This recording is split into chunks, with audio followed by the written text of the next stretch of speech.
시청자 여러분, JTBC 뉴스룸을 시작하겠습니다. 국민의힘 인사들이 윤석열 대통령이 있는 구치소 앞으로 달려가 영원히 있지 않겠다며 90도로 허리를 숙여 세배를 했습니다. 연휴가 끝나면 또 여당 지도부는 물론 대통령실 고위직들까지 잇따라 접견을 신청해 윤 대통령의 말을 바깥으로 실어나를 걸로 보입니다. 앞서 내란죄 피의자면서도 수사가 시작되자 관저 정치를 통해 체포를 방해하며 법 위에 서려 하더니 구속된 뒤에는 또다시 구치소 정치를 통해 극렬 지지층을 향한 SOS 메시지를 쏟아낼 가능성이 커진 겁니다. 저 소식 김필준 기자입니다.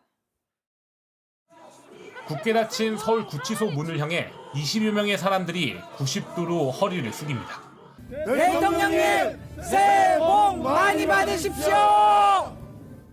국민의힘 원외 당협위원장들로 설날을 맞아 윤석열 대통령을 찾아온 겁니다. 대통령에게 보내는 편지도 낭독했습니다.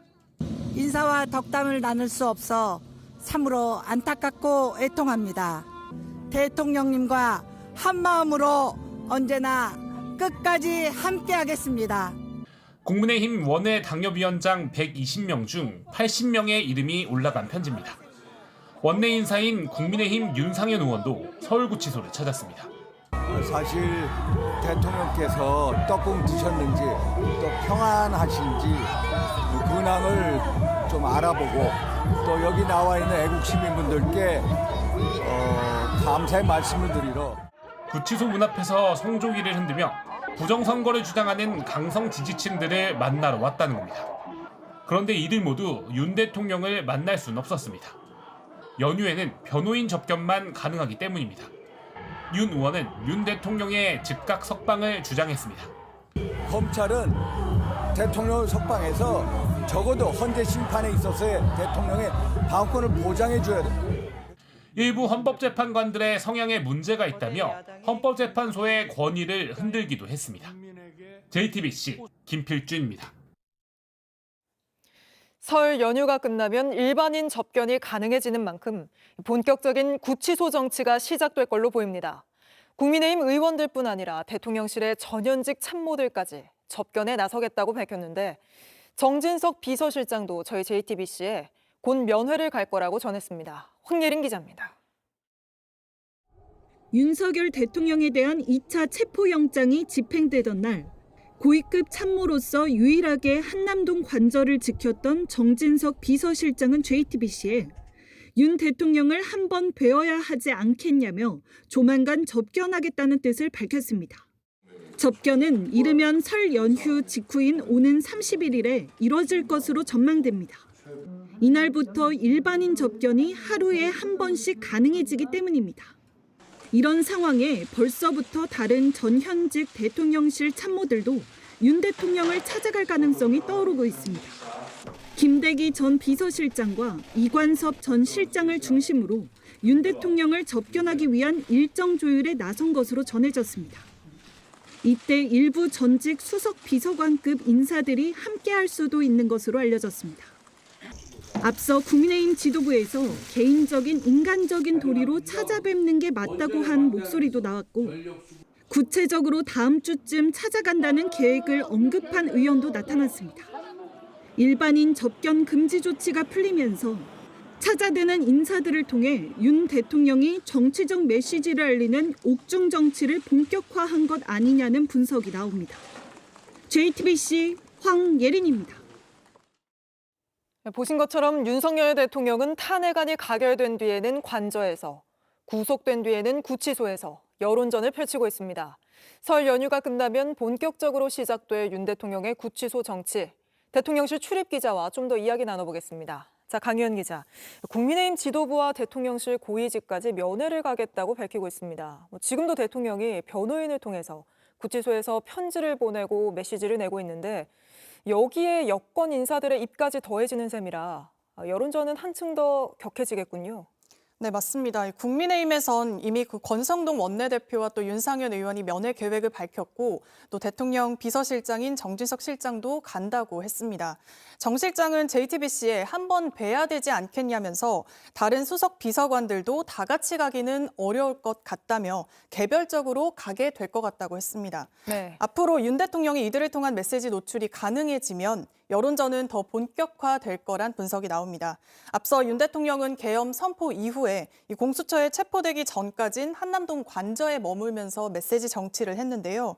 지지자들에게 편지를 쓰고 또 관저를 찾은 정치인과 변호인단을 통해서 메시지를 발신하는 시기였는데 네. 이제 그 장소가 구치소로 옮겨갔다. 이렇게 분석할 수 있을 것 같습니다. 오늘도 여권 인사들이 그 구치소를 찾아 극렬 지지자들 앞에서 헌법재판소를 문제 삼는 발언들을 쏟아내지 않았습니까? 네, 그렇습니다. 오늘 윤상현 의원과 또 원외 당협위원장 20여 명이 구치소를 찾아서 윤 대통령 석방을 주장했습니다. 네. 이들은 대통령이 방어권을 전혀 보장받지 못하고 있다 이런 주장과 함께 2030 청년을 포함한 이 국민들이 대통령이 계엄을 택한 뜻을 알기 시작했다라면서 함께 싸워야 한다 이렇게 지지층 결집을 호소했습니다. 하지만 서부지법 폭동 사태처럼 이런 발언들이 지지자들을 부추기고 있다는 지적이 나오고 있는데요. 오늘도 구치소 앞에선 이 극렬 지지자들이 취재진의 취재를 가로막기도 했습니다. 네, 근데 국민의힘에서는 헌법재판소뿐 아니라 검찰, 공수처 가리지 않고 공세를 펼치고 있지 않습니까? 국민의힘 안에서는 이런 부분에 대해서 우려가 없습니까? 네, 있습니다. 국민의힘은 이 검찰과 공수처 또 헌재 등 대상을 바꿔가면서 전방위적인 공세를 펼치고 있습니다. 네. 김기현 의원은 공수처가 불법 수사 또 불법 체포를 했다며 금도를 넘은 파렴치한 짓을 했다라고 했고 이 주진우 의원은 문형배, 이미선, 정계선 이 재판관 본인 혹은 주변인이 야권 인사들과 이 접점이 있다는 이유를 들면서 헌재 구성이 편파적이라고 했습니다. 네. 당 일각에선 국민 저항권과 또 부정선거 음모론까지 거론되고 있는데요. 당이 윤 대통령 옹호에 경도되는 걸 보면서 한 국민의힘 의원은 JTBC에 국민 보시기에 어떨지 두렵다 이렇게 우려를 전하기도 했습니다. 네, 알겠습니다. 강희연 기자 잘 들었습니다. 탄핵 심판 관련 소식은 잠시 뒤 다시 상세히 전해드리도록 하고요. 어젯밤 모두의 가슴을 쓸어내리게 한 부산 에어부산 사고 소식을 알아보겠습니다. 네, 어젯밤 김해 국제공항에서 176명을 태우고 홍콩으로 가려던 에어부산 여객기에서 큰 불이 났습니다. 다행히 모두 비상 탈출에 성공했지만 제주항공 여객기 참사 한 달 만에 또 이런 사고가 나면서 많은 분들이 불안해하고 있습니다. 자세한 소식 현장 연결해 알아보죠. 자, 구석찬 기자. 여객기 윗부분이 다 타고 또 승객들은 비상 슬라이드를 타고 탈출할 정도로 아주 긴박한 상황이었습니다. 지금 뒤로 멀리 보이는 게 사고가 났던 비행기인가요?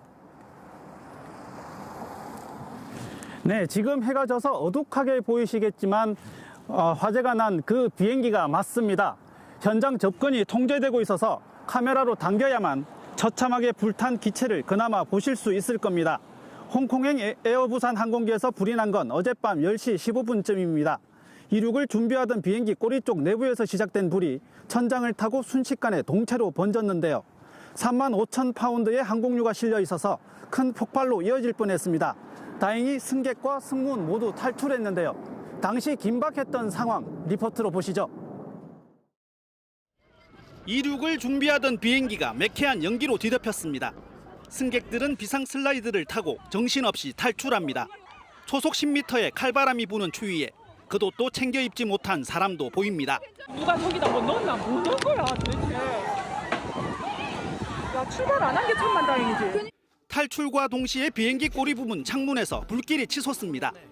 좀 무서웠습니다. 사람들이 너무 이제 자기 살라고 다 밀치길래 무서워가지고 좀 공포스러웠습니다. 최후의 수단으로 활용하는 슬라이드로 모두 탈출하기까지 20분이 걸렸고 불은 1시간 만에 꺼졌습니다. 승객 169명과 승무원 6명, 탑승 정비사 1명 등 모두 176명이 비상 슬라이드로 탈출하는 과정에서 7명이 타박상을 입고 연기를 마셨습니다. 목격자들은 비행기 꼬리 쪽 짐을 올려두는 선반에서 타닥타닥 소리가 난 뒤 불똥들이 떨어져 동체로 번졌다고 했습니다. 불이 갑자기 올라오더라고요. 네. 그 짐칸에서. 여자 승무원 한 분이 배터리 뭐 이런 말 하는 걸 들었어요. 배터리 잠바를 벗어서 불을 끄려고 했는데 승무원이 열지 말라더라고요. 안내 방송도 없었고 승객이 직접 비상구 문을 열어야 했다는 말도 나왔습니다. 진짜 화나는 게요. 안에 불이 났어. 그러면은 아니 비상구를 열어야 할 거 아니에요. 승객들에겐 말 그대로 공포의 밤이었습니다. 네, 승객들은 안내 방송도 없었고 대처가 미흡했다고 지적하고 있는데 여기에 대해서 에어부산 측도 입장을 냈다고요. 네, 에어부산 측은 일단 피해를 입으신 모든 분들께 심려를 끼쳐드렸다며 사과문을 냈습니다. 다만 동시다발적 위급 상황이었지만 절차에 따라 신속하게 탈출 업무를 수행했다고 해명했습니다. 네, 비행기 탈 일이 많은 연휴인 만큼 많은 분들이 불안해하고 있습니다. 왜 이런 불이 난 건지 보조 배터리로 추정된다는 말이 나오긴 하던데 정확한 화재 원인은 언제쯤 나올까요? 네, 내일 오전 10시부터 소방과 국토부 항공철도 사고조사위원회 합동 감식이 진행됩니다. 부산경찰청 형사기동대도 보조 배터리 등 수화물 반입 규정을 점검하고 에어부산 측의 업무상 과실 여부를 확인할 예정입니다. 지금까지 김해국제공항에서 JTBC 구석찬입니다. 불을 다 끄고 보니 이렇게 여객기 윗부분이 모두 불에 타 큰 구멍이 뻥 뚫린 모습이었습니다. 하마터면 큰 참사로 이어질 뻔했던 건데 탑승객들은 안내 방송조차 없었고 혼비백산이 돼 탈출을 시도했다고 긴박했던 당시 상황을 전했습니다. 승객들의 제보를 바탕으로 심가은 기자가 사고를 재구성했습니다. 어젯밤 9시 55분 출발 예정이던 에어부산 홍콩행 여객기. 저희 다 벨트하고 안내방송 나오고. 그런데 기내에서 연기가 퍼지기 시작했습니다. 머리 위 짐칸 틈 사이로 불이 삐져나왔습니다. 불이 그냥 막 그 짐칸 문 사이사이로 막 삐져나오더라고요. 불을 본 뒷자리 승객들은 앞쪽으로 달려나왔고 기내는 순식간에 아수라장이 됐습니다. 위에서 불이 났으니까 앞으로 달려와가지고 불이 났어요. 문 좀 열어달라고 하셔가지고. 안내 방송도 없는 상황. 혼비백산이 된 승객들은 서둘러 탈출을 시도했습니다.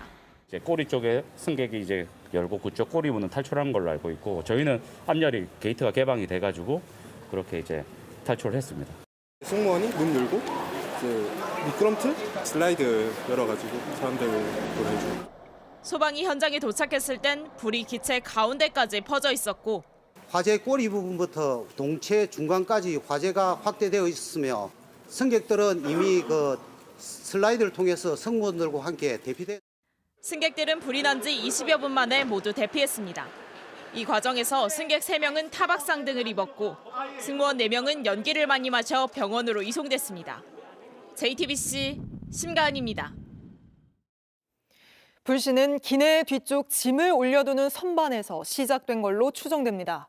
국토부가 일단 양쪽 날개와 엔진은 손상되지 않았다는 게 확인됐다고 밝히면서 승객이 가져온 보조 배터리가 원인일 가능성이 주목받고 있습니다. 김민 기자입니다.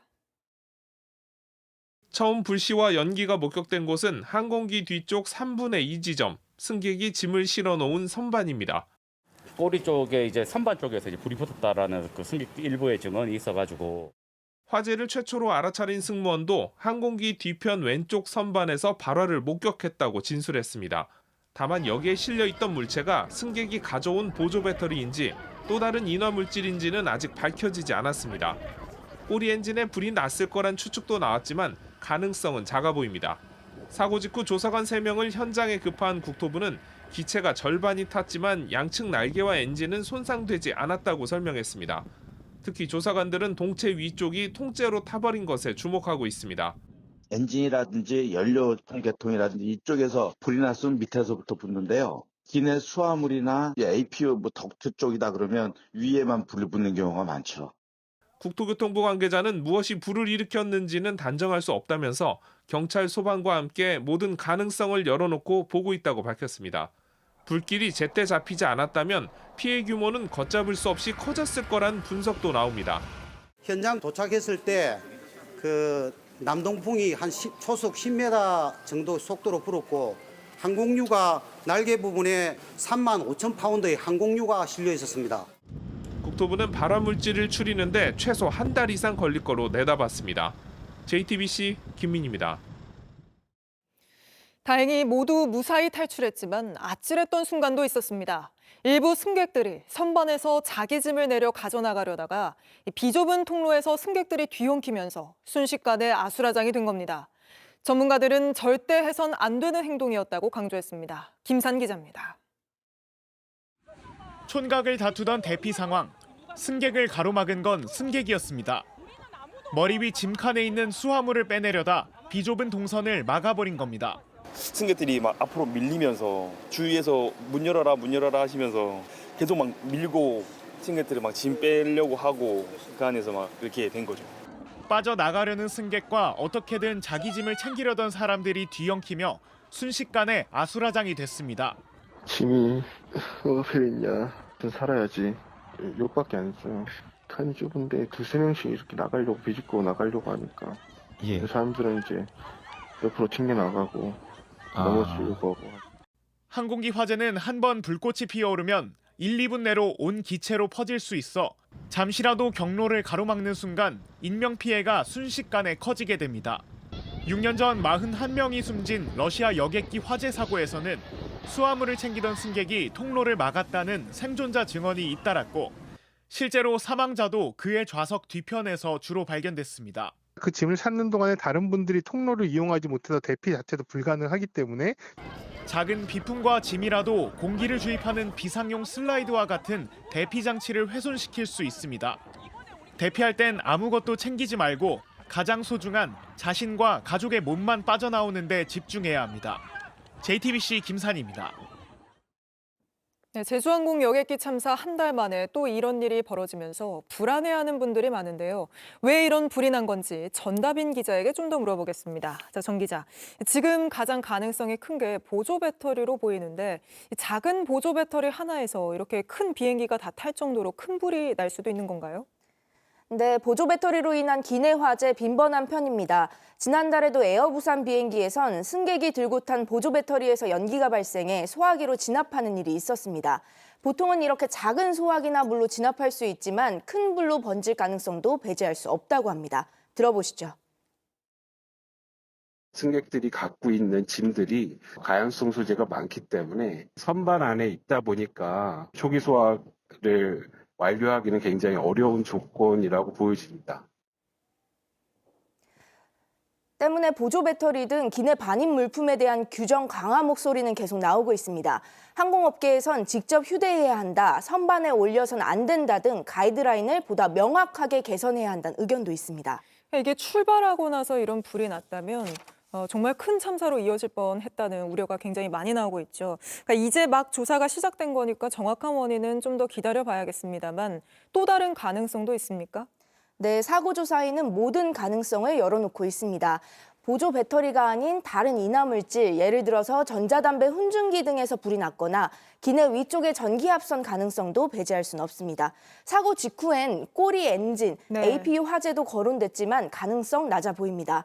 JTBC 제보 영상을 살펴본 전문가들도 그쪽은 불이 붙지 않은 걸로 보인다고 전했습니다. 네, 화재 원인은 그렇고요. 대응을 한번 따져보면요. 승객들은 이 탈출할 때 안내 방송도 없었고 자력으로 탈출했다 이런 얘기를 하고 있던데 이 부분은 에어부산에서는 뭐라고 이야기를 합니까? 네, 일부 승객은 당시 안내 방송도 없었고 비상구도 직접 열었다고 말하는데요. 들어보시죠. 네. 대피 방송이나 안내 방송은 좀 제대로 이루어졌던가요? 아니요, 안 나왔어요. 그 안에 승객들이 다 문 열었어요. 네, 실제로 보시면 탈출 당시에 총 8개의 비상 슬라이드 가운데 하나를 제외한 모든 슬라이드가 펼쳐졌습니다.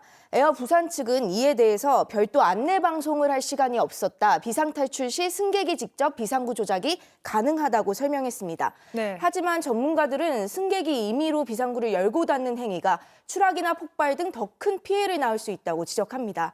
긴박한 상황인 걸 고려해도 승무원 통제가 제대로 이뤄지지 않았다는 증언도 나온 만큼 대응 매뉴얼이 개선돼야 한다는 목소리도 나옵니다. 알겠습니다. 전다빈 기자와는 여기까지 이야기 나눠보겠습니다. 다시 탄핵 심판 얘기를 좀 해보겠습니다. 설 연휴가 끝나면 윤석열 대통령의 탄핵 심판도 속도가 날 걸로 보입니다. 특히 윤 대통령에게 불리한 증언을 쏟아냈던 인사들의 증인 신문이 줄줄이 이어집니다. 그래서인지 윤 대통령 측의 헌법재판소 흔들기 역시 거세지고 있습니다. 돌고 돌아 또다시 재판관 기피 신청 카드마저 다시 만지작거리고 있는데 먼저 김지윤 기자입니다. 윤 대통령 측이 이미선 헌법재판관에 대해 기피 신청을 검토 중인 것으로 알려졌습니다. 여당 의원들은 이 재판관의 친동생이 윤 대통령 퇴진 촉구단체에 소속돼 공정한 심판을 기대할 수 없다며 손을 떼야 한다고 연일 주장하고 있습니다. 헌법재판관에 대한 윤 대통령의 기피 신청은 이번이 처음이 아닙니다. 첫 변론기일 전날부터 정계선 재판관에 대해 기피 신청서를 냈습니다. 법원 내 진보적 성향을 가진 우리법연구회 회장을 역임했다는 이유 등을 내세웠습니다. 김용현 전 국방장관 측은 문영배 헌재소장 대행을 직권남용 혐의로 고발하기도 했습니다.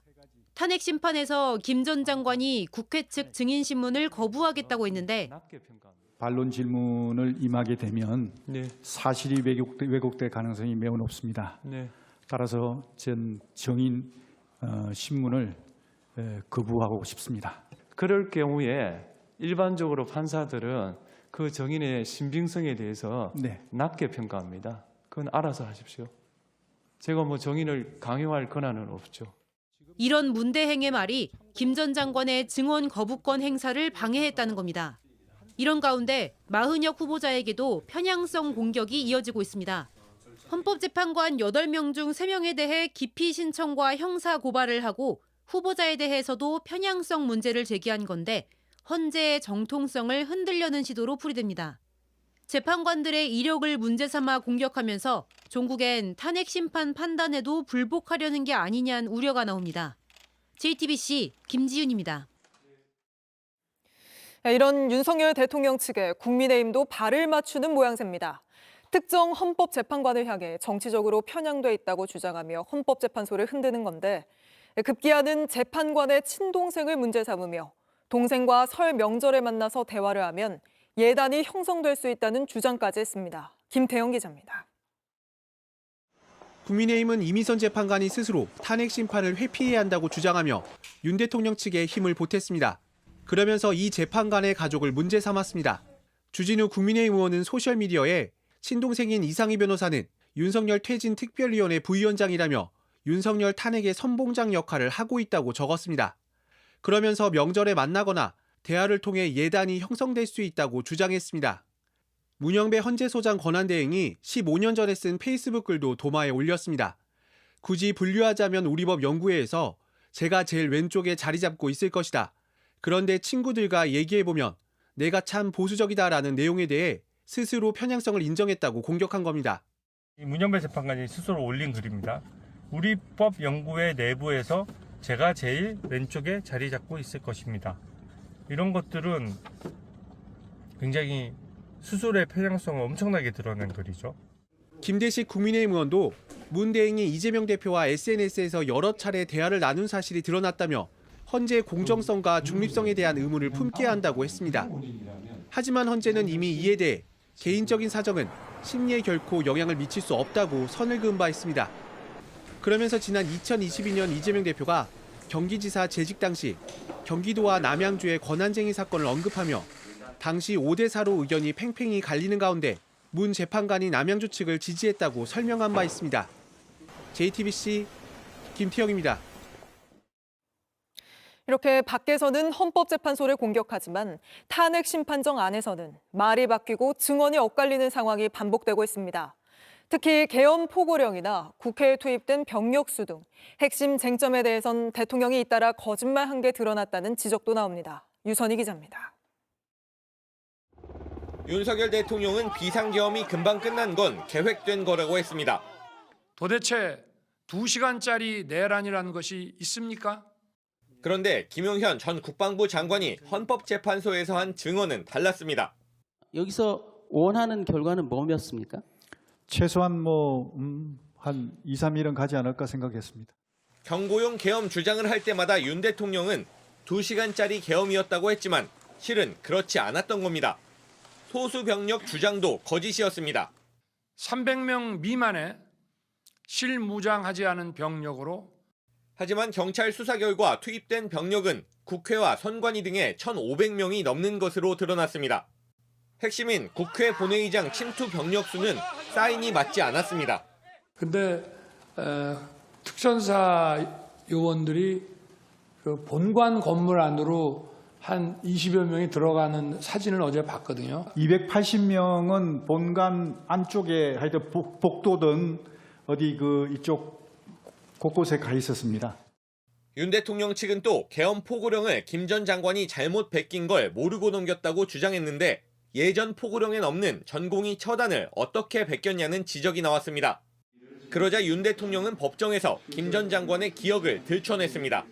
왜 전공이 네. 이걸 제가 왜 집어넣냐 웃으면서 이렇게 얘기를 하니 어떤 계고한다는 측면에서 그냥 뒀습니다 해서 저도 웃으면서 그냥 놔뒀는데 그 상황은 기억하고 계십니까? 기억합니다. 지금 말씀하시니까 기억납니다.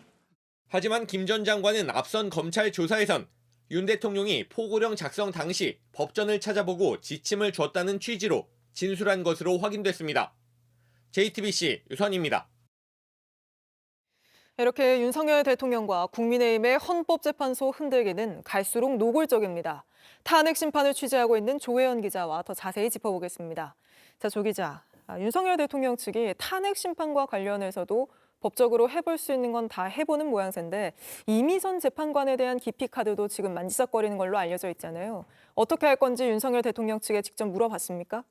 네, 윤갑근 변호사에게 직접 연락해서 이 회피 의견서를 실제로 낼 것이냐고 물었는데 일단 이걸 부인하지는 않았습니다. 네. 윤갑근 변호사는 이 절차는 확정되기 전에 미리 고지할 수는 없다 이렇게 답변을 했는데요. 앞서 보신 대로 국민의힘이 강하게 주장하고 있어서 어떤 방식으로든 회피 절차를 밟을 가능성이 높습니다. 하지만 정식 기피 신청서를 준비하는 건지 혹은 재판관이 먼저 이 사건을 회피해야 한다 이런 의견서를 제출하는 정도로 가름하려는 것인지 여부는 아직 확인되진 않았습니다. 지금 윤석열 대통령 측뿐 아니라 국민의힘에서도 재판관 개개인에 대한 공세를 하고 있거든요. 그런데 이렇게 재판관들의 과거 행적을 공격하다가 이게 또 사실이 아닌 걸로 드러나는 경우도 있죠. 그렇습니다. 이 권성동 국민의힘 원내대표가 제기했던 의혹이 아주 대표적입니다. 직접 들어보시겠습니다. 이재명 대표와 절친입니다. 누구보다도 가깝습니다. 네, 문영배 권한대행이 이재명 민주당 대표 모친상에 조문할 정도로 절친하다 이렇게 공격하다가 헌재에서 조의금 낸 것조차 없다고 즉각 해명하자 잘못 알았던 것 같다면서 발을 빼면서도 친한 건 맞지 않냐 이렇게 공격 이어갔고요. 네. 또 윤석열 대통령 멘토로 알려졌던 심평 변호사도 차은경 판사가 탄핵 집회에 참석했다는 의혹을 띄웠다가 글을 지웠습니다. 이렇게 헌법재판소 사법부에 대한 공격이 굉장히 거세지고 있는데 특별한 이유가 있겠죠? 네, 일단 연휴가 끝난 뒤 바로 다음 주부터 탄핵 심판이 빠르게 진행됩니다. 보시면 다음 달 3일이 되면 마은혁 후보자에 대한 불임명에 대한 헌법 소원 선고가 있고요. 네. 또 이 결정으로 구인 체제가 완성될 가능성도 있습니다. 네. 또 이 다음 날인 4일 열리는 탄핵 심판 5회 변론기일에는 이진우 전 수방사령관, 여인영 전 방첩사령관, 그리고 홍장원 전 국정원 1차장에 3명에 대한 증인신문도 예정돼 있습니다. 이들 모두 윤 대통령의 지시를 직접 받았다고 수사기관에서 진술한 핵심 증인들입니다. 네, 그러니까 결국에 이렇게 윤석열 대통령 측이 나오는 게 탄핵 심판 결과가 나오더라도 거기에 대해서 불복하기 위해서 포석을 마련하는 거 아니냐 이런 지금 우려가 법조계에서도 계속 나오고 있죠. 네, 윤 대통령 측은 지금까지 체포영장도, 체포적부심 결과도, 또 구속영장과 기소처분까지 모두 불복하고 인정하지 않고 있습니다. 이 때문에 탄핵 심판 결과에도 승복하지 않으려 하는 것이 아니냐 이런 지적이 나오는 건데요. 중요한 거는 헌법재판소는 결국 구인의 합의제 기구고 추천권도 그렇기 때문에 입법, 사법, 행정부에서 각각 나눠 갖고 있습니다. 그리고 여기에는 삼권 분립 그리고 헌법재판관 구성의 다양성이라는 원칙이 담겨 있습니다. 대통령의 탄핵이 인용되려면 이렇게 구성된 재판관들 중 절대 다수인 재판관 6명의 찬성이 있어야 됩니다. 이건 법이 정하고 있는 규칙이고요. 네. 이 재판관 개개인을 공격한다고 해서 이런 규칙과 그 의미까지 흔들 수는 없는 겁니다. 네, 당연합니다. 조혜연 기자와는 여기까지 이야기 나눠보겠습니다. 이런 가운데 민주당이 김건희 여사가 최재형 목사로부터 명품백을 건네받을 당시 상황이라며 영상 일부를 공개했습니다. 여기서 김 여사는 극우들은 미쳤다. 극우나 극좌가 나라를 망친 거고 우리가 언제 이렇게 극우였느냐 이런 말을 합니다. 윤 대통령의 실제 행보와는 정반대의 말이죠. 이승환 기자입니다. 윤석열 대통령 취임 약 4개월 뒤 코바나 컨텐츠 사무실에서 촬영된 영상입니다. 최재형 목사가 김건희 여사에게 300만 원 상당의 명품 가방을 건넵니다. 아니, 부정을 그렇게 서지 마세요. 아이고, 알았습니다. 네. 그래도 성이니까. 민주당이 이날 촬영된 영상 일부를 추가로 공개했습니다. 최 목사가 진보 일각에서 윤석열 정부가 극우화될까 우려가 나온다고 하자 김 여사는 이렇게 대답합니다. 아주 극우나 극좌는 없어져야 돼요, 이 나라에서. 네, 진짜 그들이 나라를 이렇게 망친 거고. 그리고 뭐 아시겠지만 저희가 언제 이렇게 극우였습니까? 말이 안 되죠. 권양숙, 김정숙 여사를 만난 걸 비판하는 사람들을 극우로 칭하며 강한 불만을 표하기도 합니다. 또 보수에서는 저를 또 막 뭐라 그래요. 권양숙 여사하고 김정숙 여사 만났다고. 정부인으로서 당연히 모시고 제가 그렇게 하면 당연한 거잖아요. 네, 그렇게 보수도 저 극우들은 미쳤어요. 자신은 통합의 정치를 원한다고도 말합니다. 근본적인 뿌리는 사실은 다 통합하고 싶어요. 예. 그걸 제일 원하는 게 저예요. 부정선거 의혹을 수면 위로 끌어올리고 야당을 반국가 세력으로 규정하며 비상계엄을 선포했던 윤 대통령의 행보와는 달랐던 겁니다. 하지만 검찰은 윤 대통령의 계엄 선포 배경엔 김건희 여사 문제도 작용했다고 보고 있습니다. 검사 탄핵, 예산 삭감 등 야당과 갈등이 깊어졌고 김건희 여사 특검법의 통과 가능성이 높아지자 계엄을 선포했다는 겁니다. JTBC 이승환입니다. 오늘 서울을 포함한 수도권은 한낮에도 영하권이었지만 설 명절을 맞아 나들이 나선 분들이 많았습니다. 연휴 마지막 날인 내일까지는 귀경 행렬이 이어질 텐데 눈이 쌓인 데다 아침 기온도 뚝 떨어질 걸로 보여 운전 조심하셔야겠습니다. 이희령 기자입니다. 설을 맞아 온 가족이 함께 한복을 곱게 차려 입었습니다. 날은 춥지만 관광객들 발걸음이 끊이지 않습니다. 가족들이랑 서울 나들이 한번 왔습니다. 약간 바람이 좀 불다 보니까 아무래도 전주보다는 좀 많이 추운 것 같습니다. 우리 애들하고 같이 와본 적이 없었어요. 공부도 할 겸 이렇게 오게 되었습니다. 좋았어요. 경복궁이 생각보다 커가지고 신기했고. 설을 쐴 시민들은 오늘 오후부터 본격적으로 귀경길에 올랐습니다. 저녁 7시에 출발할 경우 부산에서 서울 요금소까지는 6시간, 광주에선 5시간 30분, 대전에선 3시간 10분이 소요될 정도로 고속도로 정체가 극심합니다. 정체는 내일 새벽 2시쯤이 되어서야 해소될 걸로 보입니다. 문제는 연휴 마지막인 내일입니다. 아침 최저기온이 서울 영하 9도, 춘천이 영하 15도, 대전 영하 8도, 광주가 영하 3도까지 내려갑니다. 이미 내린 눈이 녹지 않은 데다 기온까지 낮아 사고 위험은 더 큽니다. 눈이 많이 쌓인 전북 무주에선 차량들이 고립되는 일이 있었고 세종시 한 마을에선 차량이 눈길에 미끄러져 전복됐습니다. 내일과 모레도 기온이 영하권에 머물러 도로 곳곳이 빙판길로 변하겠습니다. 다만 주말엔 추위가 잠시 누그러집니다. 수도권과 대구, 광주, 부산의 아침 기온은 0도 안팎을 기록하겠습니다. JTBC 이희령입니다. 세계 인공지능 업계에 충격을 안긴 중국판 AI 딥시크가 중국 당국의 민감한 내용을 검열한다는 논란이 커지고 있습니다. 보안을 우려한 미국 정부기관에선 사용 금지 조치를 내렸습니다. 베이징 이도성 특파원입니다. 딥시크 AI의 중국 내 언론의 자유가 어느 정도 수준인지 물었습니다. 당국의 공식 답변 같은 말을 써내려가더니 다룰 수 있는 범위를 넘어섰다는 메시지가 결국 뜹니다. 같은 질문에 챗 GPT는 공산당 통제 유지를 위해 강력히 검열한다며 구체적인 사례까지 듭니다.天安문 사태에 대해 묻자 다른 얘기를 하자고 하거나 두루뭉술한 답을 합니다. 민주화와 정치개혁 요구 시위를 무력 진압한 사건이라는 챗 GPT의 답변과 대조적입니다. 대만 문제처럼 민감한 질문에는 중국의 불리한 내용을 빼고 답하기도 했습니다. 외신들은 중국 당국의 입맛에 맞게 AI를 실시간으로 검열한다는 의혹을 제기했습니다. Chinese companies, even if they are relatively very independent, they're still within that legal structure, within that political system. 미국 해군은 구성원들에게 딥시크를 쓰지 말라고 지시했습니다. 기밀이 새어나갈 것을 우려한 보안 조치입니다. As for the national security implications, I spoke with NSC this morning. They are looking into what those may be. 반면 중국 관영 매체들은 미국의 통제가 오히려 중국의 독자적 발전을 자극했음을 보여준다고 자평했습니다. 중국 베이징에서 JTBC 이도성입니다. 트럼프 2기 행정부가 1기 때와는 달리 북한 비핵화 정책을 포기하는 거 아니냐는 우려에 백악관이 선을 그었습니다. 1기 때처럼 북한의 완전한 비핵화를 추구할 거라고 밝힌 겁니다. 한편 북한 김정은 위원장은 핵물질 생산 기지를 시찰하며 핵 방패를 부단히 강화하겠다는 의지를 밝혔습니다. 조보경 기자입니다. 미국 백악관이 북한의 완전한 비핵화를 추구할 것이라고 밝혔습니다. 브라이언 휴스 백악관 NSC 대변인은 관련 JTBC 질의에 트럼프 대통령은 첫 임기 때와 마찬가지로 북한의 완전한 비핵화를 추구할 것이라고 답했습니다. 앞서 트럼프는 출범식 직후 북한에 핵 보유국이라는 표현을 썼고 김정은 위원장에게 연락하겠다고 하기도 했습니다. Kim Jong-un is a smart guy. You'll reach out to him again. I will. Yeah, my he last liked me. 이를 두고 트럼프가 북한을 핵 보유국으로 인정하는 것 아니냐는 우려가 컸는데 이에 대해 처음 선을 그은 겁니다. 한편 북한은 김정은 위원장이 핵물질 생산기지와 핵무기 연구소를 시찰했다고 보도했습니다.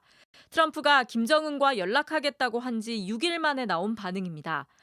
힘을 통한 평화, 힘을 통한 안전 보장이야말로 가장 정정당당한 우리의 투쟁 방식이고 선택이고 천리라고 확언하셨습니다. 김 위원장은 국가 주권 등을 담보하려면 핵방패의 부단한 강화가 필수 불가결하다고도 밝혔습니다. 전문가들은 트럼프 대통령의 대화 손짓에 대한 북한식 응답이라고 분석했습니다. 북미 간의 대화가 있다면은 일종의 비핵화 협상이 아니라 핵군 쪽 협상을 염두에 두고 있는 그런 메시지가 아닌가. 핵보유국 지위를 확고히 하고 향후 대미 협상에서 몸값을 끌어올리겠다는 의도라는 겁니다. JTBC 조보경입니다.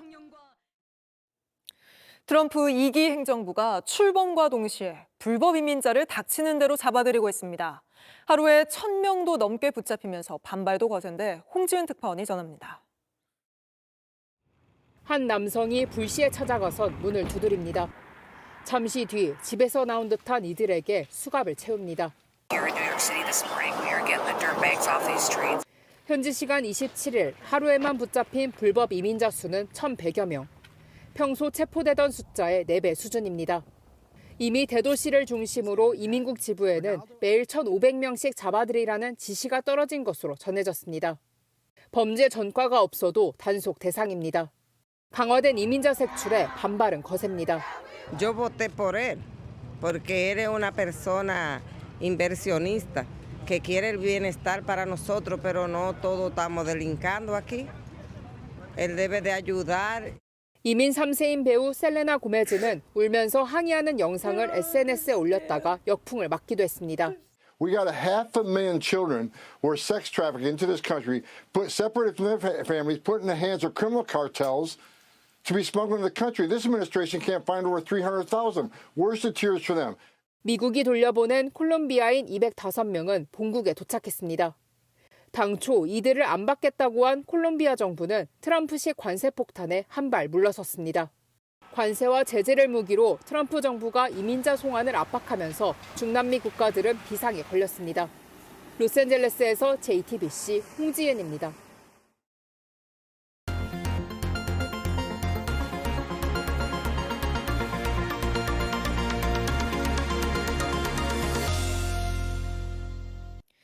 생맥주 한 잔에 1,900원 하는 10년 전에나 유행했던 이런 가성비 맥주집이 최근 다시 늘고 있고 폐업하는 가게는 얼마나 많은지 문 닫는 가게 물품을 되파는 땡처리 경매장은 그 어느 때보다 붐비고 있다고 합니다.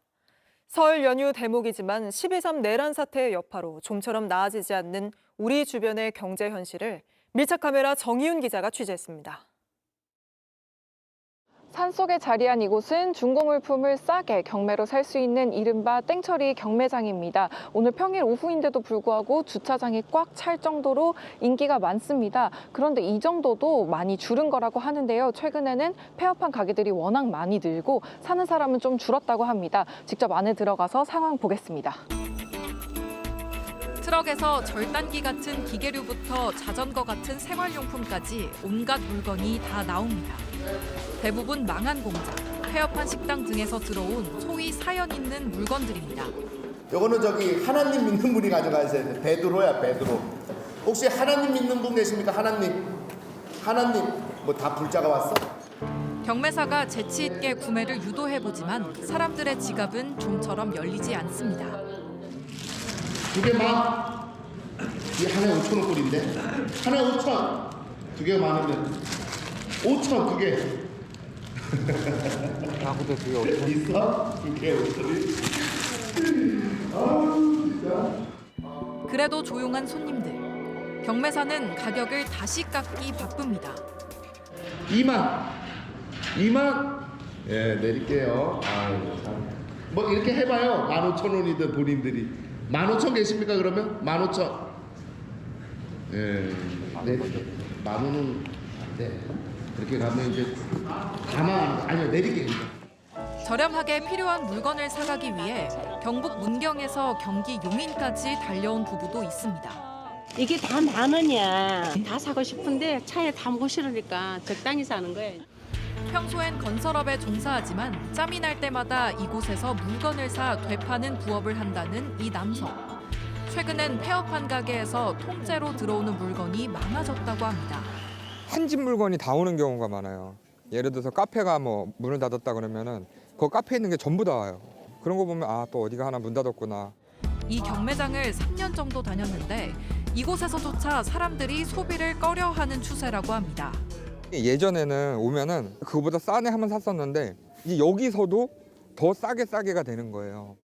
내일 경매로 나갈 물건들이 쌓여있는 창고입니다. 이 폐업한 식당에서 가까운 듯한 식재료들이 굉장히 많이 보이는데요. 이곳을 보시면 돌 김자반부터 통밀식빵, 수린 복분자주, 그리고 간장까지 식재료들이 굉장히 많이 쌓여 있습니다. 요새 장사들이 안 돼요. 예, 여기도 안 되고 경기가 안 좋아갖고 그럴 때 물량이 많이 나오죠. 한 번화가 골목에 즐비한 생맥주 1,900원 입간판. 저녁 7시가 되자 가게 자리 절반이 찼습니다. 팍팍한 주머니 사정은 이런 소규모 가성비 맥주집, 이른바 스몰비어 업체의 부활로도 확인됩니다. 술 한잔 하려고 하면 이제 맥주 가격이 보통 5,000원, 뭐 많으면 7,000원까지 하는 데도 많아가지고요. 그래서 일단 앞에서 생맥주가 1,900원이라고 이제 10년 전 유행했던 불황형 맥주집이 자취를 감췄다가 최근 다시 늘고 있는 겁니다. 최근 대한상공회의소가 500개 소매 유통업체를 대상으로 조사한 결과 응답 기업의 56.2%가 국내 정치의 불확실성이 올 1분기 경기에 부정적 영향을 줄 것이라고 전망했습니다. 내란 쇼크로 얼어붙은 소비 심리가 설 연휴 대목에도 좀처럼 달라지지 않을 거란 비관적인 전망도 나옵니다. 시민들은 오늘도 최소한으로 버티고 있었습니다. 지난해 겨울부터 실종된 정치, 하루빨리 수습돼야 모두가 숨 쉴 틈이 생길 겁니다. 밀착 카메라 정희윤입니다.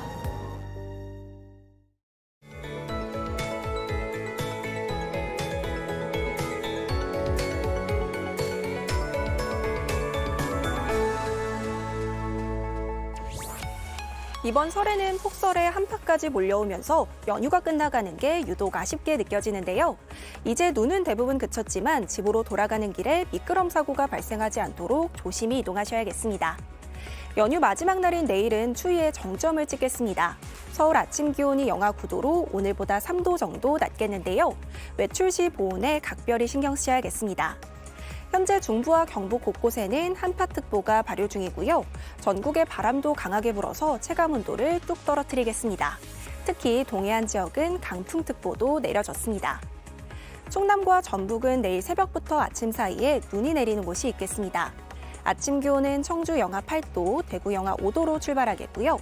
낮 기온은 서울 0도, 광주 7도로 낮 동안의 공기는 오늘보다 조금 부드러워지겠습니다. 모레부터 기온이 오름세로 돌아서겠지만 주 후반 전국 곳곳에 눈과 비 소식이 자주 있겠습니다. 날씨였습니다. 뉴스룸 저희가 준비한 소식은 여기까지입니다. 오늘도 시청해주신 여러분 고맙습니다.